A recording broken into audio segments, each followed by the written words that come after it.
नमस्कार विद्यार्थी मित्रांनो, आपल्या यूट्यूब चॅनलमध्ये आपलं स्वागत आहे। प्रकरण क्रमांक 1 लोकसंख्या भाग 1 याचा जो काही स्वाध्याय आहे तर ते आपण पाहणार आहोत। या व्हिडिओमध्ये म्हणजे कसं आहे, प्रश्न क्रमांक 1 मध्ये सहसंबंध पूर्ण करायचे आहे आणि त्यानंतर संपूर्ण विस्तृत माहिती आहे। आणि हे स्वाध्याय जर पूर्ण करायचं असेल तर आपल्याला काही व्हिडिओ मार्फत करावे लागणार आहे, कारण हे जे काही आहे टिपा लिहा, हे थोडं विस्तृत लिहायचं आहे। त्यानंतर भौगोलिक कारणे लिहा, सविस्तर उत्तरे द्या। तर या व्हिडिओमध्ये आपण प्रश्न क्रमांक 1 आणि प्रश्न क्रमांक 2 अभ्यासणार आहोत। तर सुरुवात करूया। आजचा पहिला प्रश्न आहे अचूक सहसंबंध ओळखा।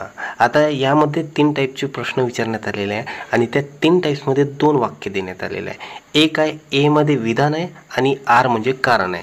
आता ए विधान जर बरोबर असेल तर आर हे कारण त्याशी रिलेट करते किंवा नाही या संबंधित आपल्याला विचार करायचा, ठीक आहे। आता पहिलं प्रश्नामध्ये पहिलं वाक्य पाहूया की सुपीक मैदानी प्रदेशात दाट लोकवस्ती आढळते, ठीक आहे।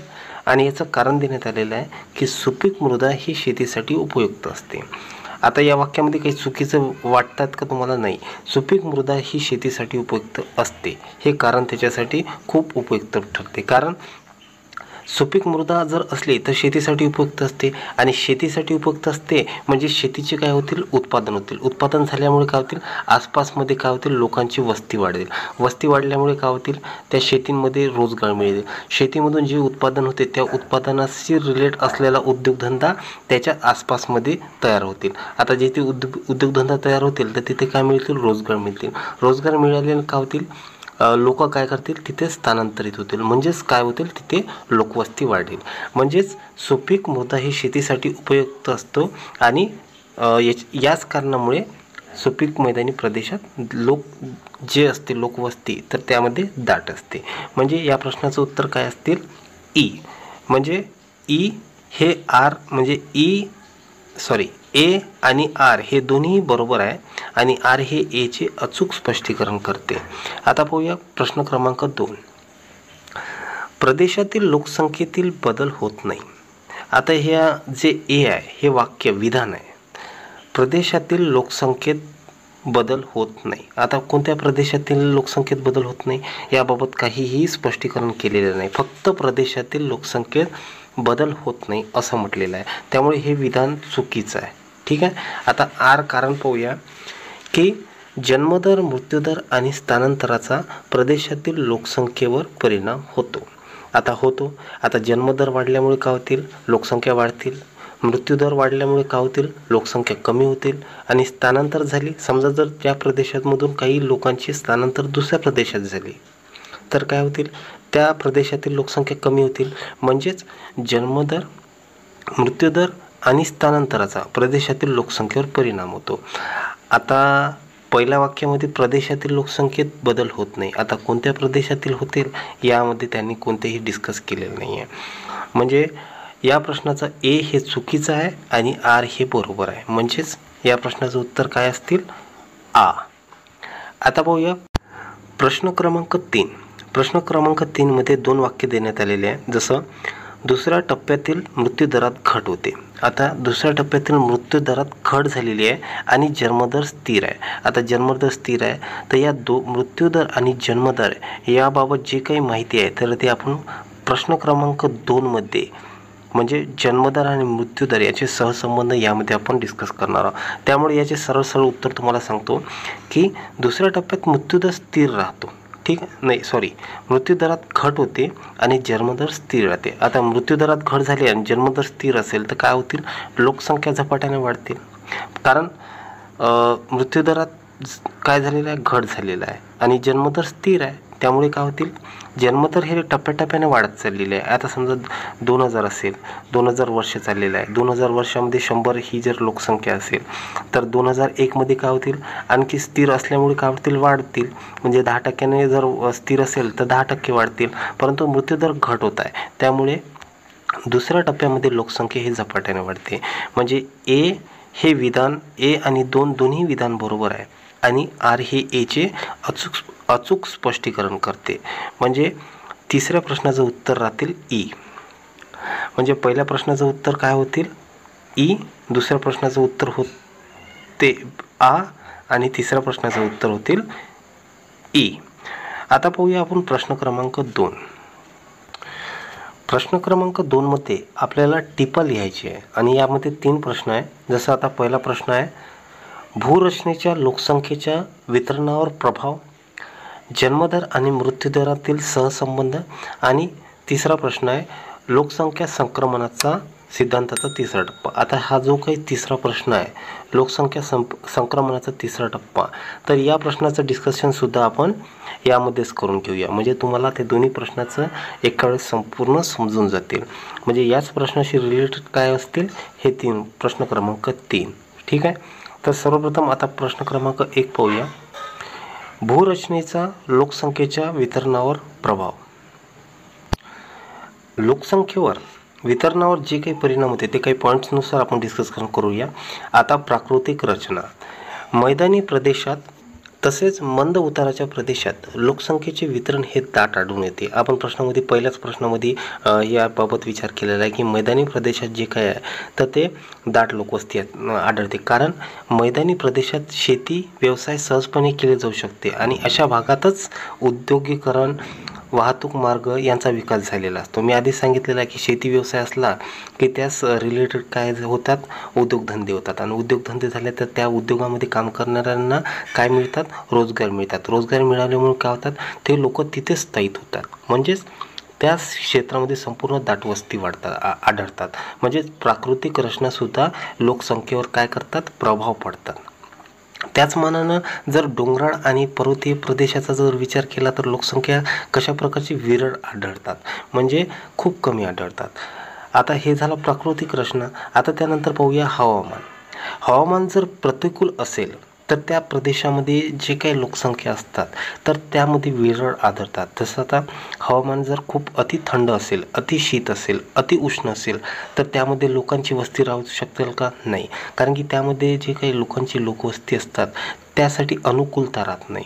आता जर तुम्ही अचानक हिमालयामध्ये राहण्यास गेला तर तुम्हाला तिथे राहू शकसान का, कारण की तुम्हाला आता सध्या 30 ते 40 डिग्री सेल्सिअसपर्यंत राहण्याची सवय झालेली आहे. जसं आपण महाराष्ट्रामध्ये मॅक्झिमम 40 आणि मिनिमम 30-25पर्यंत डिग्री सेल्सिअस असते आणि या दरम्यानमध्ये आपल्याला राहण्याची सवय पडलेली आहे. आणि आपण इथून उसून जर सरळ हिमालयापर्यंत राहायला गेलो तर आपल्याकडून होतील का, नाही. कारण की आपल्यासाठी जो काही वातावरण असतात, हवामान असतात, तो प्रतिकूल असतात. म्हणजेच त्या क्षेत्रामध्ये जे काही हवामान असतं, म्हणजे राहण्याची जी काही लोकांची वस्ती असतात त्या कमी असतात. आता आपल्याच नाही, प्रत्येक लोकांची. आता तुम्ही जर पृथ्वीचा सर्वात खालचा दक्षिण ध्रुवचा जर भाग घेतला, अंटार्क्टिका खंड आहे, तर त्या खंडामध्ये जवळपास जीवसृष्टी हे आढळतच नाही. यालाच काय म्हणतात, हवामानाचा लोकसंख्येवर झालेला परिणाम. आता तिसरा पॉईंट पाहूया, पाण्याची उपलब्धता. आता ज्या क्षेत्रामध्ये पाणी हे मुबलक प्रमाणात आढळतात त्याच प्रमाणात लोकवस्ती राहण्यास काय होतात, प्राधान्य देतात. कारण की पाण्यामुळे काय होतात, जीवनसृष्टी वाढतात. पाण्यामुळे शेतीचे उत्पादन, शेती होतात, शेतीमुळे लोकांची उदरनिर्वाह होतात. म्हणजे त्याच शेतीनुसार ते लोकांचे काही तुम्ही जे काय म्हणजे धान्य वगैरे असतात ते पिकवले जातात. तर हे पाण्याची उपलब्धता सुद्धा लोकांच्या लोकवस्तीवर खूप डिपेंड करते. म्हणजे लोकांची जे काही म्हणजे सरळ आहे, जर पाण्याची उपलब्धता असली तर लोकांची वस्ती त्यामध्ये राहतात. नद्यांची खोरी, किनारी प्रदेश व मैदानी प्रदेश हे भाग दाट लोकवस्तीने व्यापलेले असतात. उदाहरणार्थ नाईल नदीचे खोरे, भारतीय किनारी प्रदेश. आता तुम्हाला बघितलेलं आहे की गंगेच्या खोऱ्याच्या आसपासमध्ये संपूर्ण जे काही लोकवस्ती आहे, जसं तुम्ही आता बघितलं असेल की उत्तराखंडच्या आसपासमध्ये खूप असे लोकवस्ती आढळतात. कारण की तिथं जो काही प्रदेश असतो तो खूप सुपीक असतो. कारण की नदीत जेव्हा तो संपूर्ण गाळ असा आणतो तर त्या गाळामध्ये खूप सुपीकता असते आणि तिथे लोकांची वस्ती राहण्यास खूप शक्यता असते. ठीक आहे. आता त्यानंतर चौथा पॉईंट पाहूया, मृदा. शेती व त्या संबंधित कामांसाठी सुपीक जमीन महत्त्वाची असते. म्हणून त्या प्रदेशात सुपीक गाळाची मृदा आढळते. आता तेथे शेती व्यवसाय मोठ्या प्रमाणात केला जातो. आपण याआधी डिस्कस केलेलं आहे का, जिथे आता इथे उदाहरण देण्यात आलेलं आहे, मिसिसिपी, गंगा, इरावती, यांगसे या नद्यांचा पूर मैदानी असतात.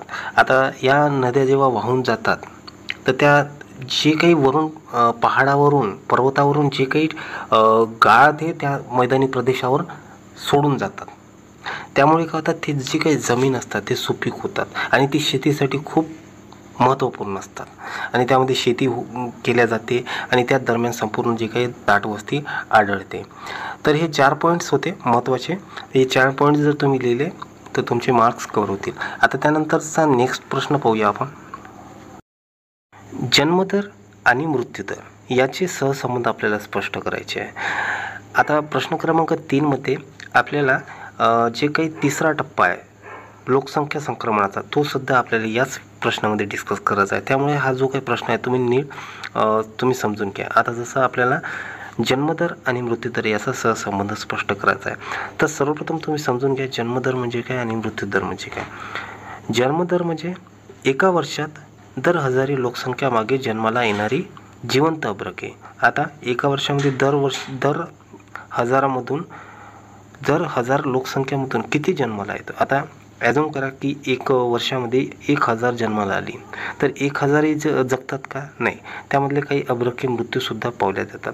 तर यामुळे काय म्हणतात, त्या देशातली जे काही आरोग्य व्यवस्था आहे ते माहीत पडतात. म्हणून जन्मदर आणि मृत्यूदर जे काही भारताचे आहे ते थोडीशी हाय वाटतात, कारण की भारत अजूनही दुसऱ्या टप्प्यात आहे, लोकसंख्या संक्रमणाच्या दुसऱ्या टप्प्यात आहे. तिसऱ्या टप्प्यात अजून केलेला नाही. तिसरा टप्पा म्हणजे लोकसंख्या स्थिर असणे. भारताची लोकसंख्या हे सतत वाढत चाललेली आहे. वाढत का बरं चाललेलं? कारण की भारताची लोकसंख्या सध्या युवा अवस्थेत आहे. ठीक आहे, भारतामध्ये सर्वाधिक युवा आढळतात, त्यामुळे लोकसंख्या वाढणे हे साहजिकच आहे. आणि चीनचा जर विचार केला तर चीनमध्ये सर्वाधिक वृद्धांची संख्या आहे. वृद्धांची संख्या म्हणजे आज नाही उद्या त्यांचे मृत्यू हे अटळ आहे. त्यामुळे तिची लोकसंख्या आता जवळपास स्थिर झालेली आहे आणि भारत लगेचच चीनला मागे पाडून पहिल्या नंबरवर येणार आहे. ठीक आहे. जन्मदर म्हणजे एका वर्षात दर 1000 लोकसंख्येमागे जन्माला येणारी अब्रके. आणि मृत्यूदर म्हणजे सेम तसंच, एका वर्षात दर 1000 लोकसंख्येमागे मृत्यूंचे प्रमाण कसे आहे. तर त्याच्यासमोर आपल्याला काही रेशो आहे. जन्मदर म्हणजे काय आणि मृत्यूदर म्हणजे काय.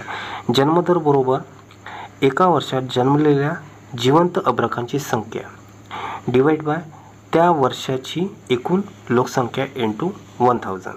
आता 1000मधून आपल्याला किती जन्मलेले आहे त्याची संख्या काढायची आहे आणि मृत्यूदरमध्ये त्या 1000मधून किती मृत्यूंची संख्या झालेली आहे ते काढायची आहे. म्हणजे एका वर्षात झालेली मृत्यूंची एकूण संख्या डिवाइड बाय त्या वर्षाची एकूण लोकसंख्या इंटू 1000. तर हा एक रेशो आहे. आणि यानंतरचा जर आपण विचार केला तर लोकसंख्या जवळपास 3 टप्प्यामध्ये संक्रमित झाली होती. पहिला टप्पा, दुसरा टप्पा आणि तिसरा टप्पा. या पुस्तकामध्ये 5 टप्पे देण्यात आलेले आहे, पण सर्वात महत्त्वाचे 3 टप्पे असते.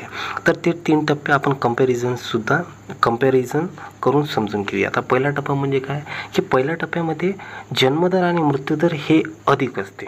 म्हणजे जन्मदरही हाय असतो आणि मृत्यूदरही हाय असतो. ठीक आहे. आणि त्याच बाबतीत आज दुसऱ्या टप्प्यामध्ये जर विचार केला तर दुसऱ्या टप्प्यामध्ये जन्मदर हा स्थिर असतो, परंतु मृत्यूदर हा घटतो. आता मृत्यूदर का बरं घटतो? आता पहिला टप्पा, दुसरा टप्पा आणि तिसरा टप्पा हे अशा प्रकारचे आपण डिफरन्स एक कंपॅरिझन करूया. पहिला टप्पा म्हणजे मृत्यूदर जास्त आणि जन्मदरही जास्त. मृत्यूदर जास्त यासाठी किंवा कारण त्यामध्ये कोणत्याही प्रकारची मेडिकल फॅसिलिटीज उपलब्ध नाही आहे. ठीक आहे. पहिल्या टप्प्यामध्ये मेडिकल फॅसिलिटीज उपलब्ध नाही, त्यामुळे मृत्यूदरांचे प्रमाण जास्त आहे. जन्मदरांचे प्रमाण यासाठी जास्त आहे की कारण तिथे अशिक्षितता आहे, त्यामध्ये अज्ञानता आहे, अविकसितता आहे. अशा देशामध्ये आपण एक उदाहरण देऊया की अतिशय म्हणजे यामध्ये काय असतात, जन्मदरही जास्त असतात आणि मृत्यूदरही जास्त असतात. त्यामुळे लोकसंख्या हे स्थिर असतात, कारण की मृत्यूही जास्त असतात आणि जन्मदरही जास्त असतात. ठीक आहे. ह्या अवस्था आपल्याला अविकसित देश आढळतात. भारतामध्ये 1920च्या आधी म्हणजे 1921चा जो काही सेन्सस झाला होता, जनगणना झाली होती, त्याच्या आधी भारत हा पहिल्या टप्प्यात होता. म्हणजे भारत हा अविकसित होता आणि भारतामध्ये कोणत्याही प्रकारची मेडिकल विज्ञान फॅसिलिटीज नव्हती. त्यामुळे मृत्यूदरांचे प्रमाण जास्त होते आणि जन्मदरांचे प्रमाण जास्त होते, कारण की अशिक्षित होते त्यामध्ये भारत. आणि अशिक्षित जेवढे होते की भारतामध्ये फक्त 10% लोक शिक्षित होते त्यावेळेस. म्हणूनच भारतामध्ये जन्मदर जास्त होता. कारण की आणि दुसरी गोष्ट अशी होती की त्यावेळेस मुलांचे जास्त पोषण केले जात होते, मुलांची जास्त हाव केली जात होती, त्यामुळे मुलींची संख्या जास्त वाढत होती, त्यामुळे जन्मदर वाढत होता. पहिला टप्पा म्हणजे अतिशय स्थिर असतो आणि हा अविकसित देशामध्ये आढळतो. दुसरा टप्पा म्हणजे यामध्ये विज्ञान आणि तंत्रज्ञानाने विकास झालेला असतो, त्यामुळे डॉक्टर्सची आणि मेडिकल फॅसिलिटी उपलब्ध होतात, त्यामुळे रोगराई करणाऱ्यावर संपूर्णवर मात होते आणि मृत्यूदरामध्ये घट होते. परंतु अशिक्षितपणा इथे सुद्धा नडतो, म्हणजे यामध्ये जन्मदर झपाट्याने वाढत जाते. म्हणजे जन्मदर जरी स्थिर असला तरी लोकसंख्या झपाट्याने वाढते, कारण मृत्यूदर कमी असतो. ठीक आहे.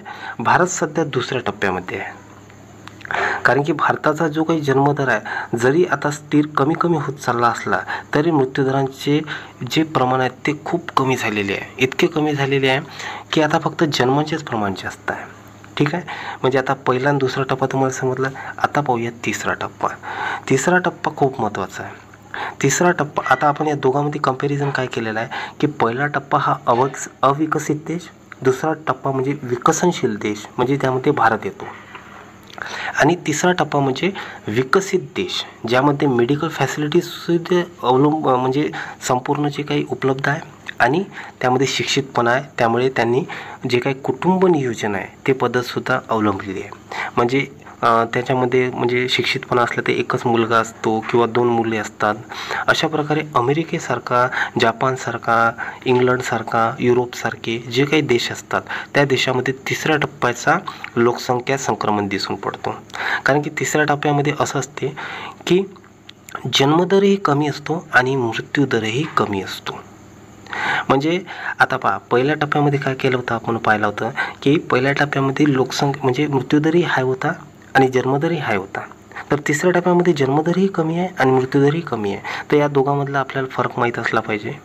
तिसऱ्या टप्प्यामध्ये मेडिकल फॅसिलिटीज असतात आणि खूप प्रगत असतात, तंत्रज्ञानामध्ये खूप, तुम्हाला माहीत आहे. आणि उदाहरणानुसार आपण तुम्हाला जर उदाहरण दिलं तर अमेरिका हा सर्वात प्रगत देश आहे.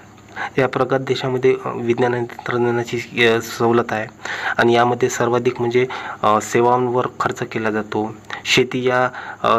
शेतीवर सर्वाधिक फक्त 4% जे काही उत्पन्न आहे, संपूर्ण जे काही GDP आहे अमेरिकेचा फक्त 4% आहे. भारताचा जर विचार केला तर भारताचा हा अजूनही 20% आसपास GDPचा प्रमाण आहे आणि त्यावर रोजगार म्हणजे काम करणारे लोक आहेत ते 60 ते 70% लोक आहे. म्हणजे विकसनशील देशांची तेच एक बाब आहे की तो अजूनही दुसऱ्या टप्प्यात आहे आणि विकसित देश म्हणजे तिसरा टप्पा. तिसऱ्या टप्प्याचा तुम्हाला आता म्हणजे प्रश्न क्रमांक 3 मध्ये तिसरा टप्पा आहे, तर त्या तिसऱ्या टप्प्यामध्ये आपण विचार करूया. तिसऱ्या टप्प्याचा बाबत आपण विचार केलेला आहे संपूर्ण. तर आपला हा जो काही आजचा व्हिडिओ आहे यामध्ये प्रश्न क्रमांक 1 आणि 2 आपण डिस्कस केलेला आहे. आता यानंतरचा जो काही आपण नेक्स्ट जो काही आहे तर त्यामध्ये आपण पूर्ण समजून घेऊया. जर व्हिडिओ तुम्हाला बरोबर समजला असेल तर व्हिडिओला लगेचच लाईक करा. ठीक आहे मित्रांनो, तर भेटूया उद्या पुन्हा.